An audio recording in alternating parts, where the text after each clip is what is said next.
It's Q&A time. So thank you for all of your comments and questions in the comments. I wanted to address one specific, and it's, is diabetes reversible? Is metabolic syndrome reversible, right? And so some people are saying no, some people are saying yes. If you believe it is not reversible, then guess what? It's not going to be reversible for you. If you don't believe that your body can heal itself, then your body won't heal itself. But for those of you who do believe that our bodies, God made our bodies with everything we need to heal itself, then your body has that ability. For example, you cut your finger or you cut your hand.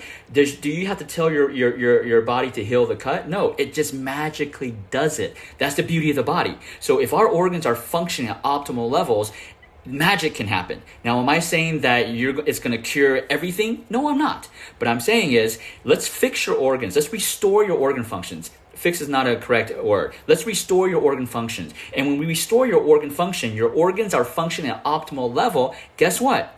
You might be able to get rid of things that you weren't born with, right? Like a lot of these metabolic syndromes. Can some people be born with it? Yeah, I don't know. You know, that's nobody knows. Science doesn't know that. But if you're looking to make a change for overall, to improve your health overall, you got to be on this 28-day metabolic syndrome reset. Now, normally it's 97, but we're running a promotion for 59. It expires April the 24th. Click on my bio.